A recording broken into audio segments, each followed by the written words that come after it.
सर्वांचं प्रभू येशू ख्रिस्ताच्या नावात मी स्वागत करतो। आज आपण पुन्हा एकदा उपदेश तंत्र ह्या विषयाकडे पाहत असताना मागील आठवड्यामध्ये जे आपण शिकलो त्याची एक 5 मिनिटात तुमच्या पुढे उजळणी ठेवतो, म्हणजे तुमच्या लक्षात येईल की उपदेश तंत्र आपण मागच्या आठवडी काय शिकलो, पुढच्या आठवडी काय शिकलो आणि त्याच्या पुढच्या आठवडी आपण इथं फळ्यावर संदेश त्यामध्ये कसे बसवायचे ह्याबद्दलची सविस्तर माहिती पुढच्या आठवड्यामध्ये आपण घेणार आहोत। पण उपदेश आम्ही कसे तयार करावेत याच्यासाठी जो महत्त्वाचा भाग होता तो ह्या मागच्या आठवडी आणि ह्या आठवडी आपण शिकलो आणि शिकणार आहोत। मागच्या आठवडी आपण पाहिलं की उपदेश करणारा जो उपदेशक असतो त्याच्या पात्रतेबद्दल आपण पाहिलेलं आहे। मग पहिला भाग ए मधले पात्रतेमध्ये पाहिलं। ए भागामध्ये 3 मुद्दे आपण पाहिले की त्याचं तारण झालेलं पाहिजे, दुसरी गोष्ट त्याचं जीवन समर्पित पाहिजे आणि तिसरी गोष्ट देवानं त्याला पाचारण केलेलं पाहिजे। अशा 3 गोष्टी पाहिजेत। बी भागामध्ये आपण पाहतो, ए भागामध्ये आम्ही त्याचे उपदेशकाचे हे डेडिकेशन पाहिलं। बी भागामध्ये आपण पाहिलं की तो नवशिखा नसावा आणि तिसरा भाग ही त्याला पवित्र शास्त्रातलं उत्तम ज्ञान हवं। हा त्याच्या पात्रतेबद्दल आपण अभ्यास केलेला आहे। बी भाग उपदेश करत असताना उपदेश करणं म्हणजे प्रभावी भाषण करणं नव्हे, तर उपदेश करणं म्हणजे देवाचा निरोप, देवाचं मनोगत, देवाचा दैवी स्वभाव प्रगट करणे व त्याच्याद्वारे मनुष्याच्या जीवनाचं व हृदयाचं परिवर्तन करून आणणं म्हणजे उपदेश होय। त्यामध्ये आपण काय काय केलं पाहिजे? आम्ही दैवी वचनाची घोषणा केली पाहिजे, पापक्षमेची घोषणा केली पाहिजे, खोटे आश्वासन आम्ही उपदेश करत असताना देऊ नये, सर्व मनुष्याने पश्चाताप करणे आणि उपदेशामध्ये शांतीची घोषणा करणे हे आमच्या उपदेशामध्ये असलं पाहिजे। ए, बी आणि सी भागामध्ये आम्ही पाहिलं सी मुद्दा, त्याच्यामध्ये मुख्य उद्देश काय असावा आमच्या उपदेशामध्ये, तर दोष दाखवणे, सांत्वन करणे, दैवी ज्ञानात उन्नती करणे, लोकात जागृती करणे आणि प्रभू येशू ख्रिस्ताच्या पुनरागमनाबद्दल आपल्या उपदेशामध्ये माहिती देणं किंवा उपदेश करणं हे आमच्या उपदेशातलं मुख्य उद्देश असला पाहिजे। चौथी गोष्ट, आम्ही उपदेश करत असताना आमच्या समोर बसलेले श्रोते, देवाचे सेवक किंवा उपासक यांची आत्मिक गरज काय आहे हे आम्ही ओळखून त्या पद्धतीने त्यांना आमच्या उपदेशातून मार्गदर्शन करणं ही चौथी गोष्ट डी भाग आपण पाहिलेला आहे। आता ह्या 4 गोष्टीबद्दल आम्ही अभ्यास केला। आता 5वी गोष्ट ई ह्या भागातून आम्ही पुढे जाणार आहोत। 4 गोष्टी आम्ही ए, बी, सी, डी ह्या 4 गोष्टी पाहिल्या। आता ई ह्या भागामध्ये उपदेश करणारा हा उपदेशाचा प्रसंग काय आहे त्या प्रसंगाला अनुसरून आम्ही आमचा उपदेश करणं गरजेचं आहे। मग ते ठिकाण कोणतं आहे, वेळ कोणती आहे, कोणत्या ठिकाणी मी उभा आहे,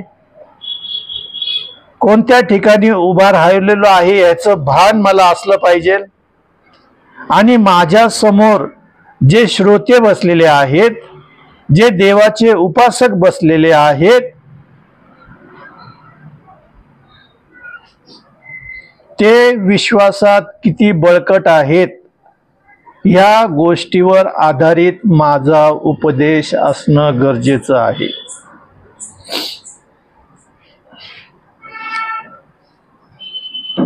मग कोणता प्रसंग आहे त्यावर आधारित शास्त्र भाग निवडून उपदेश करणं आवश्यक आहे. उदाहरणार्थ आम्हाला उपदेश करण्यासाठी कधी कुणी घरी बोललेलं असतं, मग तो प्रसंग वाढदिवसाचा असतो, कौटुंबिक उपकार स्तुतीचा असतो, कुटुंबाला उद्देशून उपदेश करायचा असतो, कुटुंब संकटात अडीअडचणीत असताना त्याच्याशी संलग्न असा शास्त्रभाग घेऊन उपदेश करणं आवश्यक आहे. मग तो प्रसंग दुःखाचा आहे, ठिकाण कोणतं आहे, मंदिर आहे, देवाच्या वेदीवर मी उभा आहे का, घरामध्ये आहे, रस्त्यावर आहे का कब्रस्थानामध्ये आहे, या सर्व गोष्टीचा विचार करून आम्ही उपदेश करणं गरजेचं आहे. आमच्या समोर बसलेल्या श्रोत्यांची आध्यात्मिक स्थिती काय आहे हे जाणून घेऊन त्याप्रमाणे उपदेश करणं गरजेचं आहे.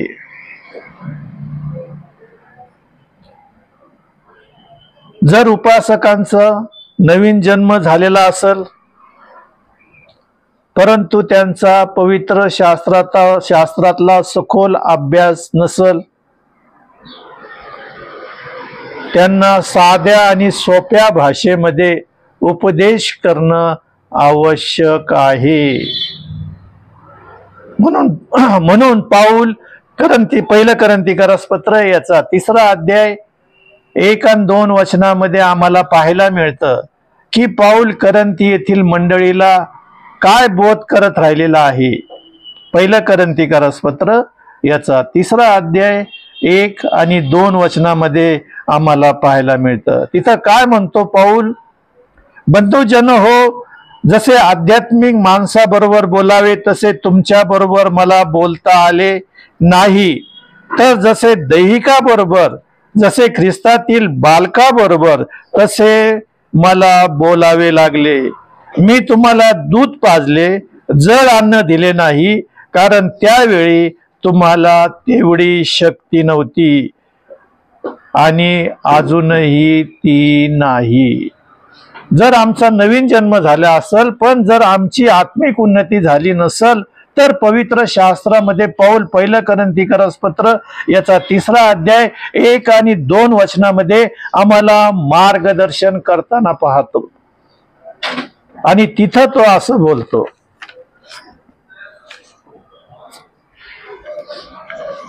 किंवा दुसरी गोष्ट, ज्या लोकांचं तारण झालेलं आहे आणि बरेच दिवस झालेले आहेत परंतु त्यांची वचनामध्ये वाढ झाली नाही, त्यांना सौम्य प्रीतीने उपदेश करणं आवश्यक आहे, सौम्य पद्धतीने. मग पाऊल इब्री येथील मंडळीला 5व्या अध्यायाच्या 11 ते 14 वचनामध्ये काय म्हणतो? इब्रीकरास पत्र याचा 5वा अध्याय 11 ते 14 वचनामध्ये, ह्या विषयी तुम्हाला पुष्कळ सांगायचे आहे, ते तुम्हाला समजावून सांगणे कठीण आहे, कारण तुम्ही ऐकण्याविषयी मंद झाला आहात. जे तुम्ही इतक्या काळात शिक्षक होण्यास पाहिजे होता त्या तुम्हाला देवाच्या वचनाची मूळाक्षरे पुन्हा कोणीतरी शिकवावी याची गरज आहे. आणि ज्यास जड अन्न सोसत नाही, दूधच पाहिजे असे तुम्ही झाला आहात. 13व्या वचनात तो म्हणतो, दुधावर राहणारा नीतिमत्वाच्या वचनाविषयी अपरिचित असतो, कारण तो बालक आहे. जर आमची आध्यात्मिक उन्नती झाली नसेल तर पाऊल आम्हाला हा बोध करताना पाहायला मिळतं. आणि म्हणून आमच्या उपदेशकामध्ये उपदेश करत असताना तो उपदेशक आपल्या समोर बसलेले श्रोते कशा पद्धतीचे आहेत, नवीन जन्म झालेला आहे काय, वचनामध्ये त्यांची वाढ झालेली आहे काय, या सर्व गोष्टीचं लक्षण समोर बसलेल्या श्रोत्यांच्या हावभावावरून आम्ही हे ठरवून आमच्या संदेशाची तयारी आणि त्यांना त्या पद्धतीने वचनाचं मान्य देणं गरजेचं आहे, म्हणजे त्यातून त्यांची आत्मिक वाढ होईल. जर आम्ही त्यांना डायरेक्टच झिटकारून दिलं तर मग जे आलेले आहेत देवाच्या वचनात ते परत माघारी फिरतील. म्हणून पाऊल तिथं सौम्यतेने आम्ही कसं शिकवलं पाहिजे याबद्दल पाऊल इब्रिकरासपत्र याचा 5वा अध्याय 11 ते 14 वचनामध्ये आम्हाला मार्गदर्शन करताना मिळतो. आणि तेच आमच्या उपदेशकामध्ये उपदेश करत असताना याचं अनुकरण आम्ही करणं गरजेचं आहे. मागच्या आठवड्यापासून आपण शिकत राहिलेलो आहे की उपदेश करत असताना आम्ही आमच्या उपदेशामध्ये कोणकोणत्या गोष्टी असणं आवश्यक आहे. पुढचं मग उपदेशकाला उपदेश करत असताना वेळेचं भान असलं पाहिजे. सर्वात महत्वाची गोष्ट. मग आम्हाला त्यांनी बोलवलेलं असताना किंवा पाचारण केलेलं असताना ठरलेल्या समयी ठरलेल्या ठिकाणी आम्ही हजर असणं गरजेचं आहे व ठरवून दिलेल्या वेळेतच आम्ही आमचा उपदेश पूर्ण करणं गरजेचं असतं. हे भान उपदेशकाला असणं गरजेचं आहे.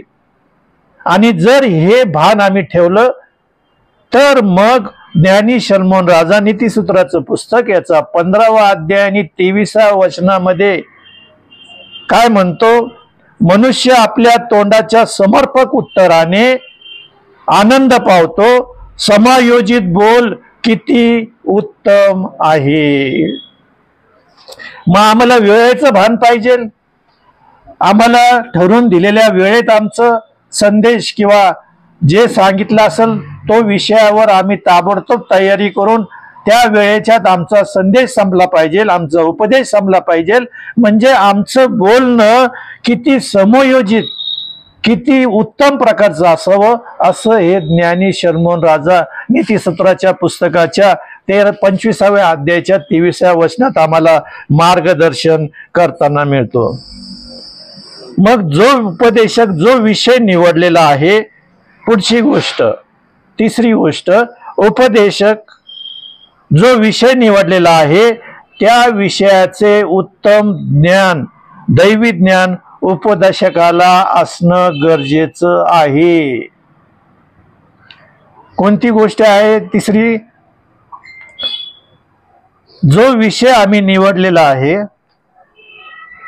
त्या विषयाचे अतिउत्तम दैवी ज्ञान उपदेश करताना आम्हाला असणं आवश्यक आहे. म्हणून ज्ञानी शलोमोन राजा नीतिसूत्राचं पुस्तक याचा 16वा अध्याय आणि 21व्या वचनामध्ये आम्हाला पाहायला मिळतो. तिथं असंच ज्ञानी शलोमोन राजा म्हणतो, जो मनाचा सुज्ञ त्याला समंजस म्हणतात, मधुर वाणीने शिक्षणाचा संस्कार अधिक होतो. मग आमचा उपदेश हा विषयाला धरून असला पाहिजे. म्हणजे मग ज्ञानी शलोमोन राजा जसा नीतिसूत्राचं पुस्तक 16वा अध्याय 21व्या वचनामध्ये तो म्हणतो की मनाचा सुज्ञ त्याला समंजस म्हणतात. म्हणजे समोरच्या श्रोत्यांची आध्यात्मिक परिस्थिती पाहून आमचा उपदेश आम्ही सांगितला पाहिजे. जर आम्ही त्यांना जड अन्न दिलं तर ते त्यांना पचणार नाही असं पाऊल म्हणतो. मग आम्ही आमच्या पुढं बसलेले श्रोते आध्यात्मिक उन्नती किती झालेली आहे याचं ज्ञान आम्हाला पाहिल्यानंतर अवगत असणं गरजेचं आहे. आणि ज्या वेळेस हे अवगत होतं त्यावेळेस आमचा उपदेश हा निश्चितच प्रभावित झाल्याशिवाय कधीच राहणार नाही. चौथी गोष्ट,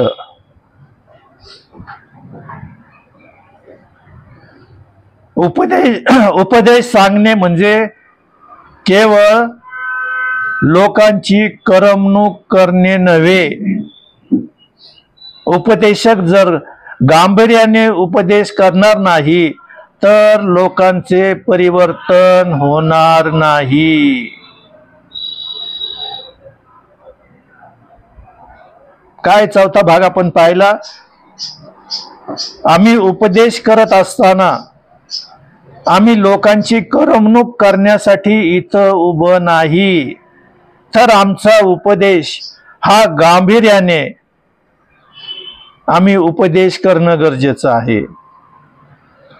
पवित्र शास्त्रातून कोणतीही गोष्ट सांगत असताना, उपदेश करत असताना, मग तो सण असो, ख्रिसमसचा असो, गुड फ्रायडे, ईस्टर असो, ज्यावेळेस आम्ही देवाच्या समक्षतेमध्ये देवाच्या वेदीहून परमेश्वराच्या वचनाची घोषणा करतो, ते आम्ही गांभीर्यानेच केलं पाहिजे.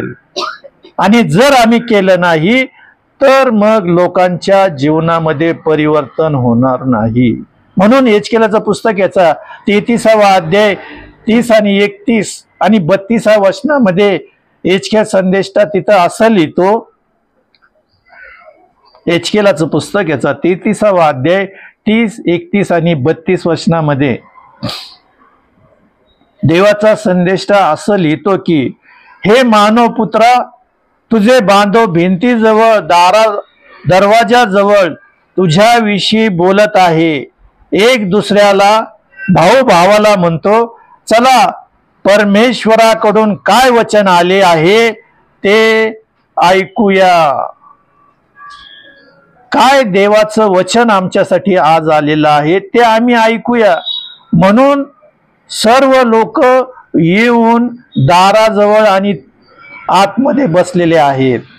31व्या वचनामध्ये तो म्हणतो, जनसभेतल्या प्रमाणे ते तुझकडे येऊन तुझ्या लोकांच्या रीतीप्रमाणे तुझ पुढे बसतात. ते तुझी वचने ऐकतात पण त्याप्रमाणे चालत नाही. ते तोंडाने गोड गोष्टी बोलतात पण त्याप्रमाणे चालत नाही. ते तोंडाने गोड गोष्टी बोलतात पण त्यांचे मन लोभावश झालेले आहे.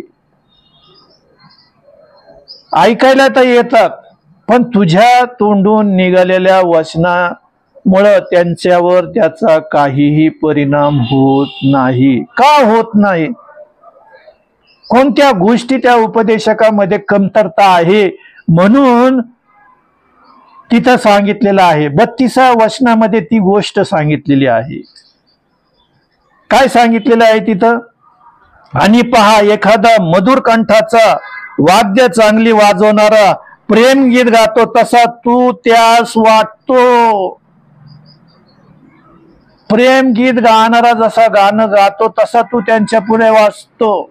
मग मी उपदेश करत असताना परमेश्वराच्या वचनातून गांभीर्याने देवाचं वचन सांगतो का मी माझ्या उपदेशामध्ये चेष्टा, मश्किरी, नकली, तोंडावरचे वेगळे हावभाव आणि वाईट प्रकारचे विनोद करून लोकांना हसवतो का? देवाचं वचन आम्ही गांभीर्याने, विश्वासाने आणि अधिकारानं सांगणं गरजेचं आहे, चेष्टा मश्किरीने नाही. मी बऱ्याच संदेशाला इथं सभागृहात जातो त्यावेळेस तो उपदेशक काहीतरी आचकट वेचकट बोलतो आणि संपूर्ण सभागृह हसतो, टाळ्या वाजवतो, जोराने प्रेज द लॉर्ड म्हणतो. अशा वेळेस ही चुकीची गोष्ट आहे. मग त्याच्यामुळं ते त्या भागातून बाहेर गेल्यानंतर देवाचं वचन आठवत नाही. त्यांनी जी चेष्टा केलेली असती, जे अश्लील हावभाव केलेले असतात, जे तोंडावर त्यांनी वाईट कृत्य केलेले असतात तेवढंच लक्ष राहतात आणि देवाचं वचन विसरून गेलेलं असतं. म्हणून आम्ही देवाचं वचन गांभीर्याने सांगणं गरजेचं आहे. आणि तो इथं 32व्या वचनामध्ये तेच म्हणतो एचकेल संदेष्टा, आणि पहा, एखादा मधुर कंठाचा व वाद्य चांगली वाजवणारा प्रेमगीत गातो तसं तू त्यास वाटतो, कारण ते तुझी वाणी ऐकतात पण त्याप्रमाणे चालत नाही. का चालत नाही? तर आम्ही देवाचं गांभीर्य सांगत नाही. आम्ही सतत देवाच्या प्रीतीबद्दल, देवाच्या दयेबद्दल, देवाच्या कृपेबद्दलच बोलतो. पण देव आता ह्या जगाचा नाश करणार आहे, न्याय करणार आहे, ज्याला त्याला ज्याच्या त्याच्या कृत्याप्रमाणे दंड करणार आहे, हे शासन आम्ही लोकांना शिकवलं पाहिजे आणि तेही गांभीर्याने शिकवलं पाहिजे.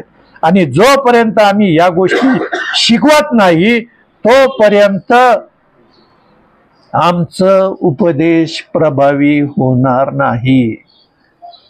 मग कोणताही प्रसंग असो, ख्रिसमसचा प्रसंग असलो, आनंदाचा असला तरी आम्ही तो संदेश गांभीर्यानेच दिला पाहिजे.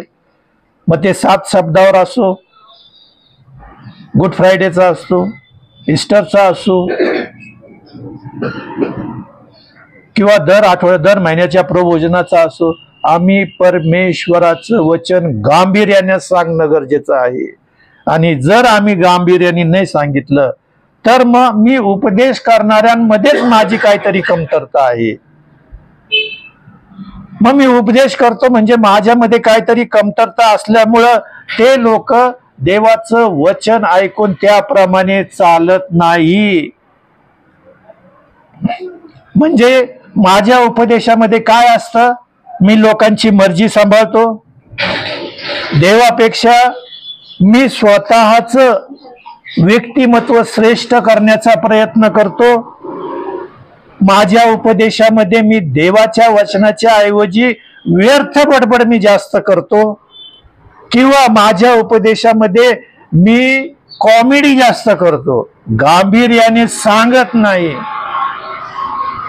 ह्या गोष्टी माझ्या उपदेशामध्ये असल्यामुळं लोक माझ्याकडं ऐकत नाही, माझा उपदेश प्रभावी होत नाही आणि देवाचं वचन कार्य करत नाही. म्हणून देवाचं वचन आम्ही गांभीर्याने सांगितलं पाहिजे. आणि जोपर्यंत आम्ही ते गांभीर्यानं आणि देवाचं भय लोकांच्या मनात घालत नाही तोपर्यंत आमचा उपदेश प्रभावी होऊ शकत नाही. मग मी याजक आहे, देवाचा सेवक आहे, तसंच मी घरामध्ये वडील आहे, मला लेकरं आहेत, मग मला जावई आहे, मला सुना आहेत. मग ह्यांच्या पुढं मी एक आदर्श आणि माझा जो नातेसंबंध आहे त्याच्याबद्दल त्यांच्या मनात आदर असणं गरजेचं आहे. म्हणजे जी गोष्ट मी त्यांना समजून सांगल त्या गोष्टीचा त्यांच्यावर प्रभाव पडला पाहिजे. प्रत्येक गोष्ट मी टिंगल करून, चेष्टा करून, मस्किरी करून, जोक सांगून करता कामा नये. मी माझं जे आहे स्टेटस, मग मी याजक आहे, मी सासरा आहे, मी बाप आहे, मग माझं आदर्श आणि माझ्या गोष्टी माझ्या कुटुंबावर आणि इतरांवर प्रभाव टाकणार पाहिजेत. मी कोणत्याच गोष्टी चेष्टा मस्किरी आणि माझ्या वयाचं भान ठेवून, नात्याचं भान ठेवून करता कामा नये. तर मला त्यांना योग्य त्या पद्धतीने मार्गदर्शन करणं गरजेचं आहे. आणि जर मी हे करत नसलो तर मग त्याचा उपयोग नाही. मग लोकांपुढे मी उपदेश करू शकत नाही. पवित्र शास्त्रामध्ये ह्या गोष्टी सांगितलेल्या आहेत. आम्ही पाहतो की सदोम गमोराचा नाश करण्यासाठी अग्नीने आणि गंधकाने देव नाश करणार होता. याविषयी लोटाने आपल्या जावयास सांगितलं, पण त्याला काय वाटलं, जावयांना सासरा आहे, गंमत करत राहील. शब्द आला तिथं, माझ्या मनाचं नाहीये. त्या जावयाला काय वाटलं, ज्यावेळेस देवाच्या दूतानं त्याला सांगितलं की यांचा बोबाटा देवापुढे झालेला आहे आणि या शहराचा अग्नी आणि गंधकाने नाश करण्यासाठी मी उतरून आलेलो आहे. तुझे इथे लेकरं असतील, मुलं असतील, मुली असतील, जावई असतील, सुना असतील, सगळ्याला घेऊन बाहेर निघ. या शहराचा आम्ही अग्नी आणि गंधकाने नाश करणार आहे. त्यावेळेस त्याच्या जावयांना ती गंमत वाटली. काय सांगितलेलं आहे बघा, उत्पत्तीचं पुस्तक याचा 19वा अध्याय 12, 13 आणि 14 वचन जर आम्ही पाहिलं तर तिथं असं सांगितलेलं आहे. उत्पत्तीचं पुस्तक 19वा अध्याय 12, 13 आणि 14 वचनामध्ये असं सांगितलेलं आहे. ते पुरुष लोटास म्हणाले, तुझी आणखीन इथे कोणी आहेत काय? तुझे जावई, तुझे पुत्र, तुझ्या कन्या आणि दुसरे कोणी या नगरात असेल तर त्यास या स्थानातून बाहेर काढ, कारण आम्ही या स्थानाचा नाश करणार आहोत. या लोकांचा परमेश्वरापुढे फार बोबाटा झाला आहे आणि या नगराचा नाश करण्यास परमेश्वराने आम्हास पाठविले आहे. 14 वचनात असं सांगितलेलं आहे, तेव्हा लोट बाहेर जाऊन आपल्या कन्यांशी विवाह केलेल्या आपल्या जावयास म्हणाला, उठा, या स्थानातून बाहेर पडा, कारण परमेश्वर या नगराचा नाश करणार आहे. परंतु त्याच्या जावयास केवळ विनोद करीत आहे असे भासले. आपला सासरा आपल्या संगती विनोद करत राहिलेला आहे, गंमत जम्मत करत राहिलेला आहे, चेष्टा मस्करी करत राहिलेला आहे, कारण आम्ही आमच्या नात्याचं भान ठेवलं नाही. त्याच्यामुळे आम्ही त्यांच्या संगती आमचे जे नातेसंबंध चांगले टेकवलेले आहेत, पण असे गमतीशीर नसावेत. त्याच्यामध्ये गांभीर्य, मान, मर्यादा या सर्व गोष्टी असणं आवश्यक आहे. पण ज्यावेळेस आम्ही चौकात बसतो, चव्हाट्यावर बसतो, पडवीवर बसतो, त्यावेळेस आमच्या संगती लहान लेकरं असतात, मोठे माणसं असतात, वयस्कर असतात, आम्ही सगळ्यांसंगती चेष्टा मस्करी करत बसलेलो असतो. गांभीर्य नसतं तिथं, सगळे एकमेकाची चेष्टा गंमत जम्मत करत बसलेले असतात. आणि हीच गंमत जम्मत तिथं लोटाच्या जीवनात झालेली आहे, की लोक तिथंच चव्हाट्यावर बसून गंमत जम्मत करत होते, चेष्टा मस्करी करत होते, आनंदाने जीवन जगत होते. ज्यावेळेस अब्रामापासून तो वेगळा झाला, त्यावेळेस त्याला तो भाग एदेन बागेसारखा सुपीक दिसला म्हणून सांगितलं. एदेन बागेसारखा भरपूर हिरवळ, भरपूर पाणी, भरपूर गायरान, सर्व गोष्टी विपुल अशा होत्या म्हणून सांगितलेलं आहे. म्हणून त्यांनी तो भाग निवडला आणि तिथं तो गेला आणि तिथं त्याने आपला सर्व संपत्ती रुंदिंगत केली म्हणून पाहायला मिळतं. तिथंच सोयरीक केले, तिथंच आपल्या मुली दिल्या, सर्व काही तिथंच केलं. आणि त्याच्यामुळं त्यांच्या नात्यामध्ये हा विद्रोह तयार झाला. ज्या वेळेस देवाच्या दूतांनी त्यांना सांगितलं, त्यावेळेस त्या जावयांना वाटली सासरा आपली गंमत करत राहिलेला आहे. शब्द आहे तिथं, गंमत. काय सांगितलेलं आहे? विनोद करत आहे असं जावयांना वाटलं. आणि त्याच्यामुळं हे भान नसल्यामुळं लोटाची किती वाईट परिस्थिती झाली. त्याची बायको मिठाचा खांब झाला, जावई सगळे नाश पावले. त्याच्या मुलीने त्याच्या संगती लोटा संगती व्यभिचार केला आणि व्यभिचारी वंश ह्या जगामध्ये आले, मोवाबी आणि अमोनी, आणि ते देवाच्या निवडलेल्या इस्रायल लोकांच्या विरुद्ध लढले म्हणून सांगितलेलं आहे. किती वाईट परिस्थिती. म्हणून आमच्या उपदेश करत असताना नात्याचं, आमच्या स्टेटसचं, आमच्या पदवीचं आम्ही भान ठेवून लोकांना उपदेश केला पाहिजे. विनोद आणि चेष्टेने नाही, मस्किरीने आम्ही संदेश दिला नाही पाहिजे, तर गांभीर्याने आम्ही लोकांच्या पुढे संदेश दिला पाहिजे. प्रत्येक गोष्टी चेष्टा मस्किरी नाही. मी सांगितलं की मी बऱ्याच वेळेस सभागृहात जातो आणि जो आलेला असतो ना वक्ता, तो काहीतरी चेष्टा विनोद केल्यासारखं बोलतो. अतिशय वाईट परिस्थिती. आम्ही गांभीर्यानेच देवाचं वचन सांगितलं पाहिजे. काही असो, मग एफ भाग हे आम्ही ई भागात पाहिलं. आता एफ भाग, आम्ही उपदेश करत असताना आमच्या उपदेशामध्ये कोणकोणते अडथळे येतात? आमच्या उपदेशामध्ये कोणकोणते अडथळे येतात? पहिली गोष्ट, जर मी उपदेश करत असलो तर माझ्या मनात लोकांच्या बद्दल भीती नसावी. जे काय आहे ते मी परखडपणे सांगितलं पाहिजे.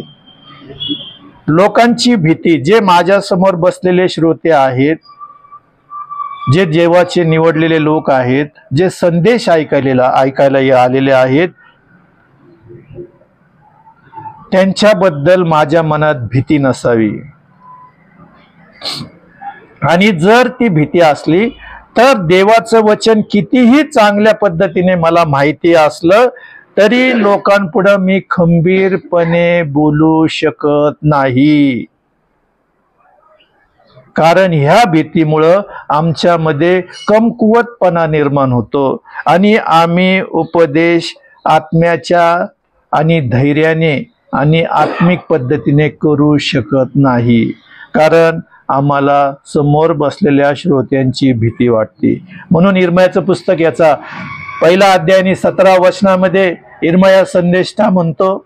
इर्मयाचं पुस्तक याचा 1 अध्याय आणि 17 वचनामध्ये, तू आपली कंबर बांध, उठ, मी तुला आज्ञा पिले ते सर्व त्यास सांग, त्यास घाबरू नकोस.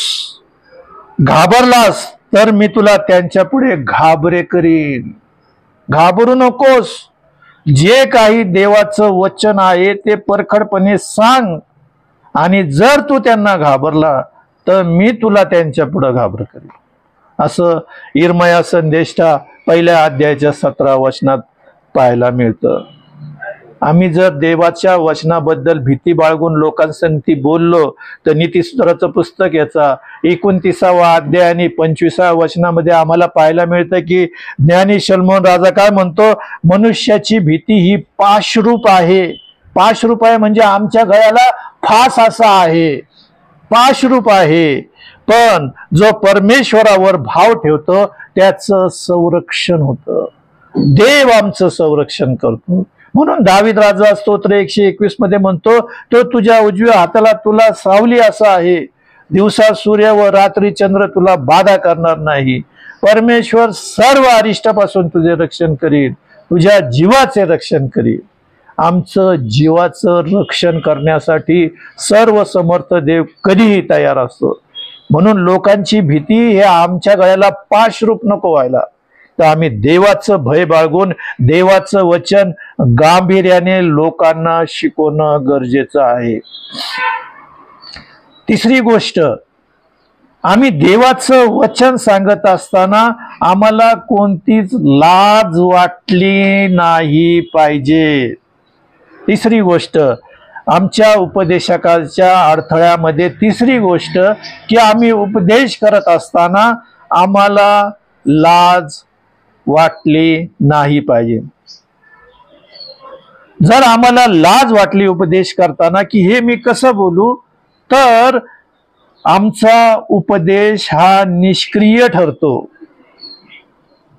म्हणून आम्ही देवाच्या वचनाबद्दल कोणतीही आर्द्रता न बाळगता परमेश्वराचं वचन आम्ही स्पष्ट सांगितलं पाहिजे. आम्हाला कसल्याच गोष्टीची लाज वाटता कामा नये. आणि म्हणून पाऊल 2 तिमोथेचं पुस्तक याचा 2 अध्याय आणि 15 वचनामध्ये तो तिमोथेला स्पष्ट सांगत राहिलेला आहे की तू सत्याची वचने योग्य विभागणी करून नीट सांगणारा. बघा किती एका वाक्यामध्ये कितीतरी विस्तृत पद्धतीने पाऊलाने तिमोथेला सांगितलेलं आहे. आणि तेच आम्हाला सुद्धा बोध आहे. काय सांगितलेलं आहे, तू सत्याच्या वचनाची योग्य विभागणी करून नीट सांगणारा, लाज वाटण्यास कसलेही कारण नसलेल्या, देवाच्या पसंतीत उतरलेला काम करी असा स्वतःला सादर करण्या होईल तितके कर. मग मी हे परमेश्वराला सादर केलेलं आहे काय? मला देवाचं वचन सांगण्याची लाज वाटते काय? पण पौल म्हणतो की नाही, कसलीच लाज वाटू देऊ नको, कारण तू देवाच्या पसंतीला उतरलेला काम करी असा आहे. मार्ककृष्य वर्तमान याचा 8वा अध्याय आणि 38व्या वचनात सांगितलं. तिथं असं शुभवर्तमानात सांगितलेल्या 8व्या अध्यायाच्या 38 वचनामध्ये, या विचारी व पापी पिढीमध्ये ज्या कोणाला माझी व माझ्या वचनाची लाज वाटेल त्याची लाज मनुष्याचा पुत्र पवित्र देवदूतासहित आपल्या पित्याच्या गौरवाने येईल, तेव्हा त्यालाही तुमची लाज वाटेल. तो तुमचा स्वीकार करणार नाही. मग तुम्ही म्हटले की प्रभूजी आम्ही तुझ्या नावाने संदेश दिले, उपदेश केला, अनेक लोकांचे रोग बरे केले, भूते काढले, या सर्व गोष्टी आम्ही केल्यात, तरीही ते म्हणतील की प्रभू येशू ख्रिस्त मी तुम्हाला ओळखत नाही. मग तो आमचा स्वीकार करणार नाही जर आम्ही त्याच्या वचनाची लाज वाटली आम्हाला तर.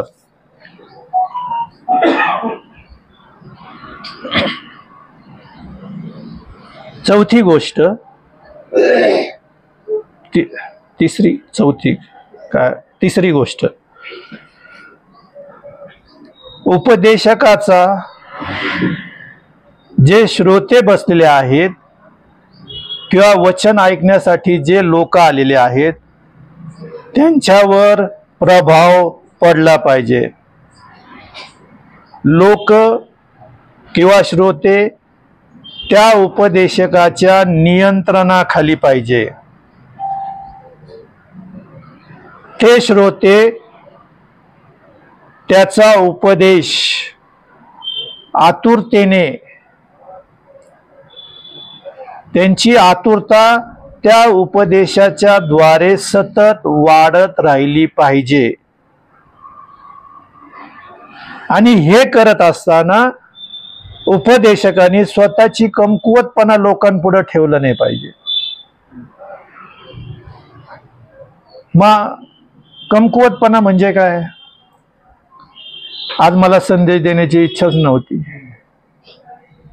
माझ्या समोर सगळे देवाचे महान सेवक बसलेले आहेत आणि आता मी त्यांना काय शिकू, काय उपदेश करू? माझी इच्छा नव्हती, पण जास्त आग्रह केल्यामुळे मी आज तुमच्या पुढे उभा आहे. ह्या गोष्टी आम्ही उपदेश करत असताना हा कमकुवतपणा आमचा लोकांच्या पुढे ठेवू नये. मग त्यांचा उपदेश ऐकण्याचा जो आतुरता असती, जी एकाग्रता असती, ती नष्ट होऊन जाते. आणि मग त्या उपदेशकाचा उपदेश हा प्रभावी होत नाही. म्हणून पौल 2 तिमोथी 4:2 मध्ये म्हणतो की उपदेशकाला तो म्हणतो की सदैव तयार असलं पाहिजे. असं पौल तिमोथेला लिहितो, सदैव आम्ही तयार असलं पाहिजे. कोणी श्रोते असो, कोणी असो, वेळ भेटला आम्हाला वधस्तंभावरचा ख्रिस्त गाजवणं गरजेचं आहे आणि त्याच्या व्यतिरिक्त आम्ही कसलाच अभिमान बाळगू नये, हे आमच्या उपदेशामध्ये असणं गरजेचं आहे.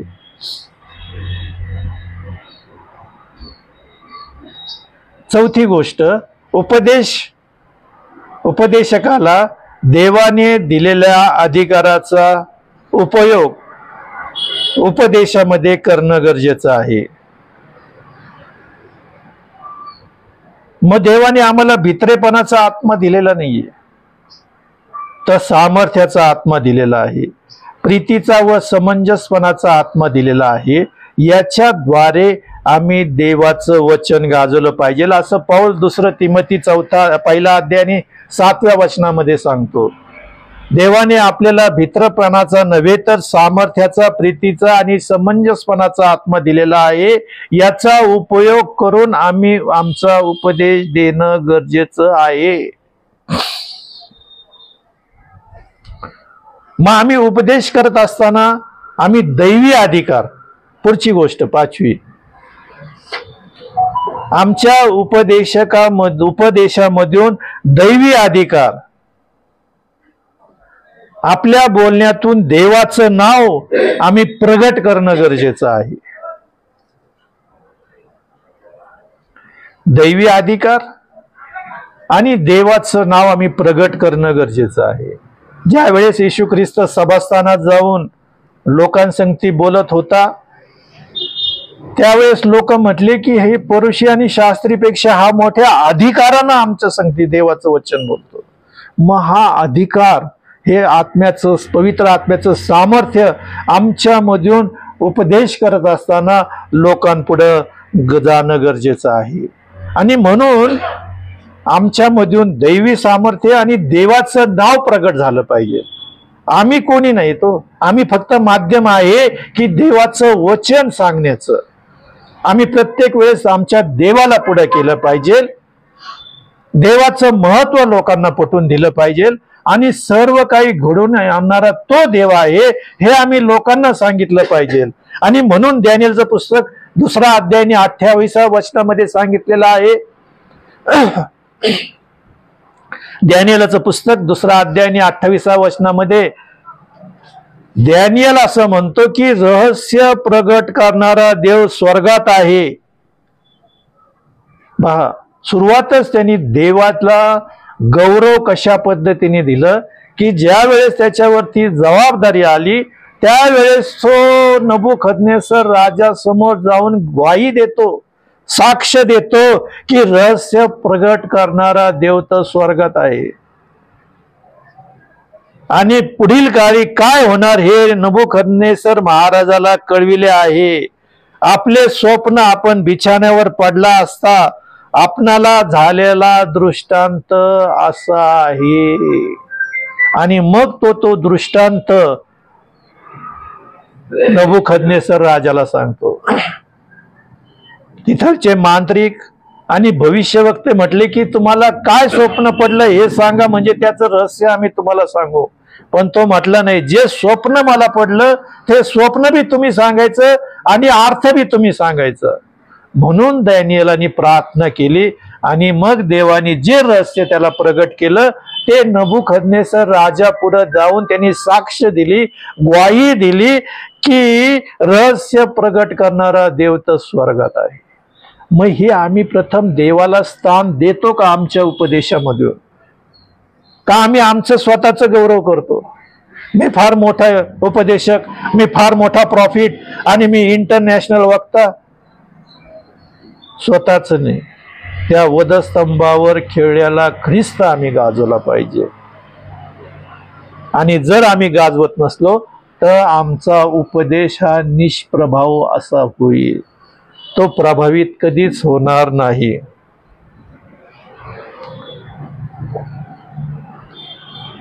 पुढची गोष्ट, ज्या वेळेस आम्ही उपदेश देत असतो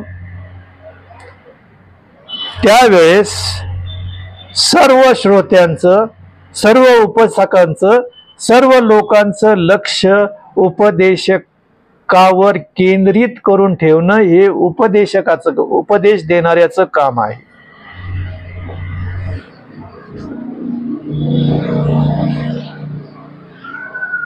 जर आम्ही अशा पद्धतीने लोकांना आमच्यावर केंद्रित करून ठेवलं नाही तर आमच्या उपदेशाचा प्रभाव त्यांच्यावर पडणार नाही.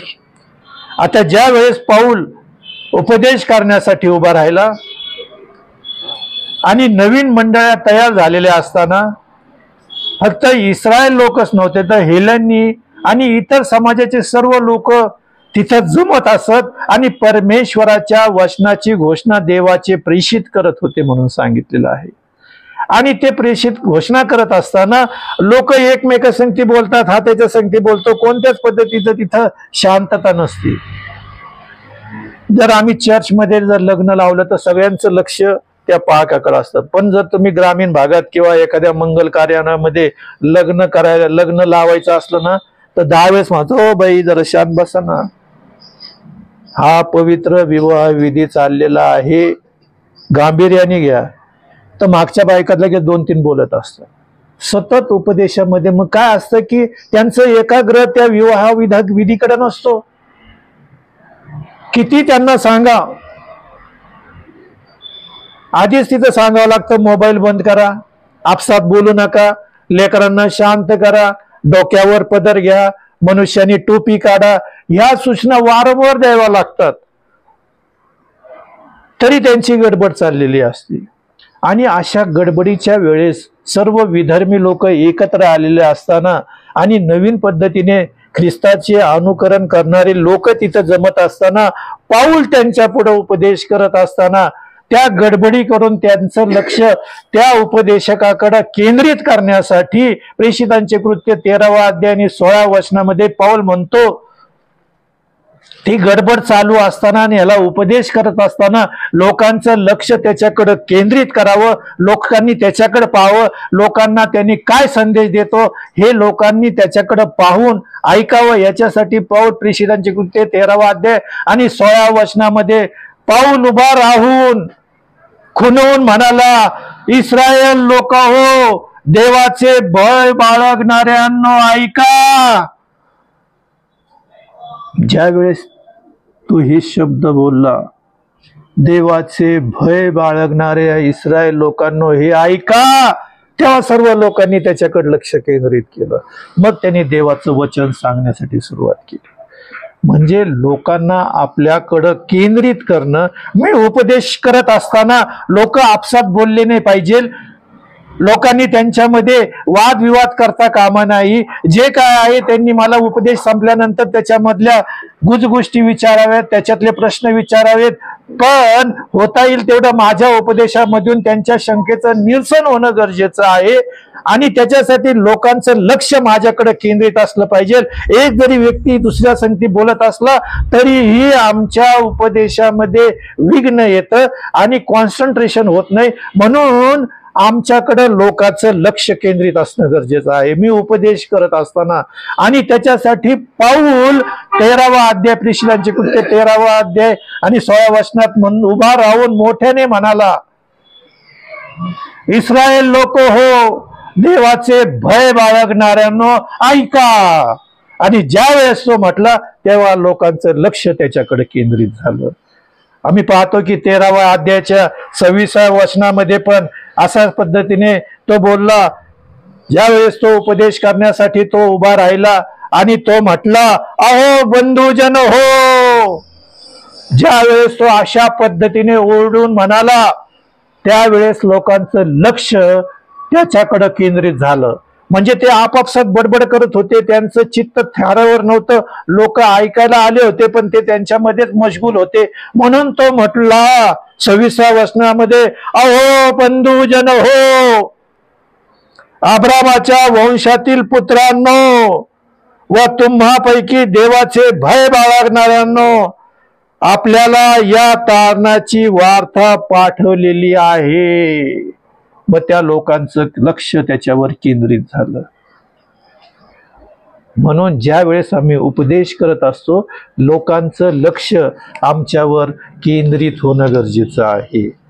ज्यावेळेस आम्ही पाहतो की प्रेषितांचे कृत्य 7वा अध्याय आणि 12 वचनामध्ये पेत्र सुद्धा ज्या वेळेस उपदेश करायला उभा राहिलेला असताना, नव्याने मंडळी तयार होत असताना, सर्व जाती वंशाचे लोक एकत्र आले असताना, ते आपसात कुजबूज करत असताना, प्रेषितांचे कृत्य 7वा अध्याय आणि 2ऱ्या वचनामध्ये ज्या वेळेस पेत्र प्रभू येशू ख्रिस्ताची साक्ष सांगण्यासाठी उभा राहिला त्यावेळेस तो तिथं लोकांच्या गडबडीचं लक्ष आपल्याकडे केंद्रित व्हावं आणि उपदेश लोकांनी ऐकावा म्हणून तो उभा राहिला आणि म्हटला, बंधुजन हो व वडिलांनो ऐका.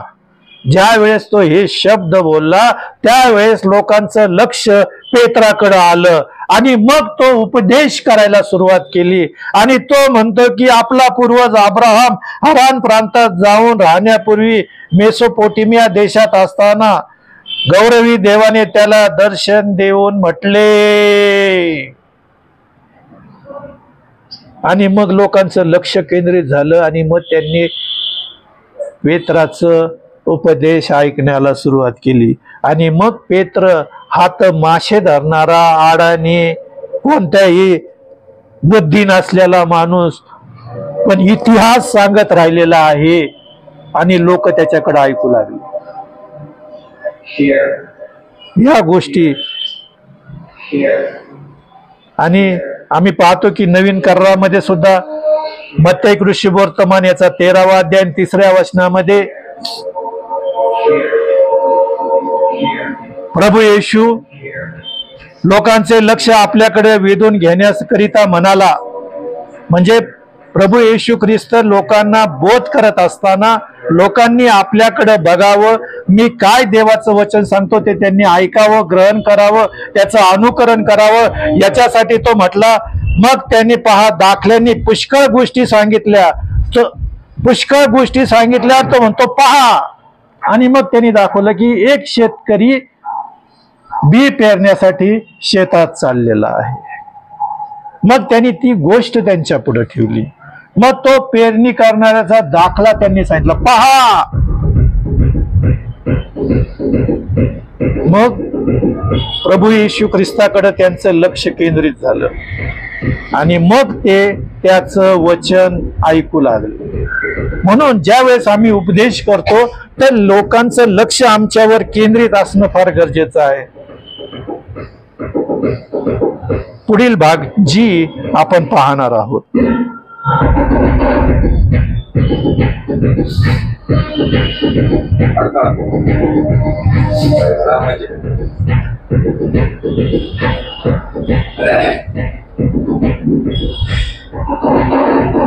लवकर सुरू केलं.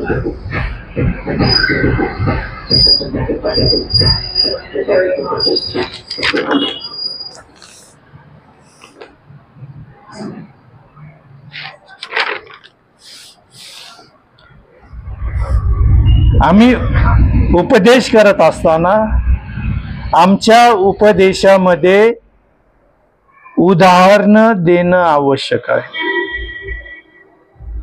मग उदाहरण देत असताना आमच्या उपदेशामधील मुद्दे स्पष्ट करत असताना उदाहरण देऊन मुद्द्याचं स्पष्टीकरण सांगावं. आणि ह्या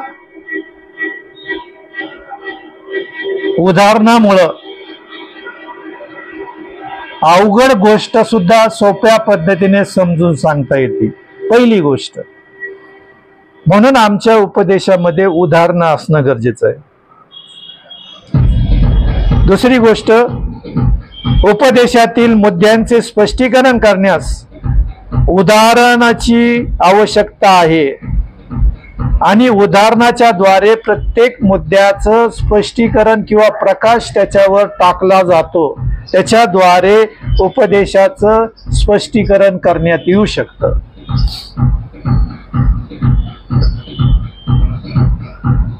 तिसरी गोष्ट, उपदेशातील विषयातील महत्त्वाच्या गोष्टी उदाहरणामुळे सिद्ध केल्या जाऊ शकतात. ऐकणाऱ्यांना तो विषय समजू शकतो आणि त्याच्यावर त्याचा विश्वास बसतो.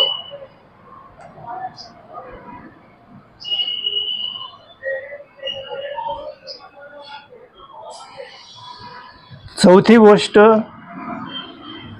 उदाहरणं आम्ही पवित्र शास्त्रातील देवाच्या सेवकांचे दिले पाहिजे.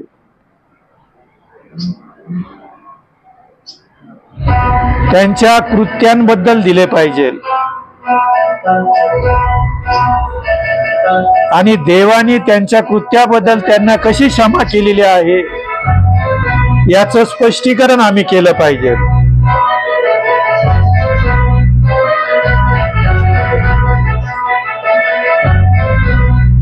आमच्या उपदेशकामध्ये बाहेरचे उदाहरण नसावेत.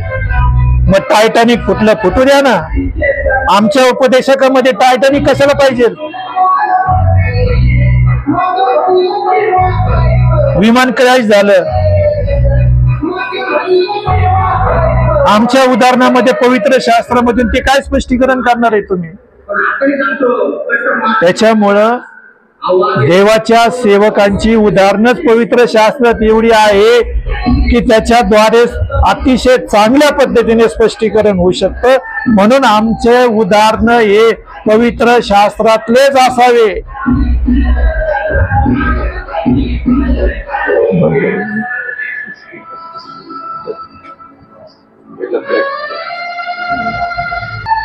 आमच्याकडे उपदेश तयार करण्यासाठी साहित्य असणं गरजेचं आहे. उत्तम लेखकाची उत्तम पुस्तकं, पवित्र शास्त्राचा अभ्यास करण्याकरिता उपयोगी असलेल्या गोष्टी ती सहाय्यक म्हणून वापरली पाहिजे. मग आमच्याकडे शब्दकोश असला पाहिजे, भाष्य ग्रंथ असलं पाहिजे. या सर्व गोष्टी साहित्य आमच्याकडे असल्यावर आमचा उपदेश प्रभावित होऊ शकतो. देव करो आणि या वचनाच्या द्वारे देव आम्हाला उपदेश करण्यासाठी सदैव उभा करो. देवाच्या नावाला मान, महिमा, गौरव आता आणि सदा सर्व काळ असो.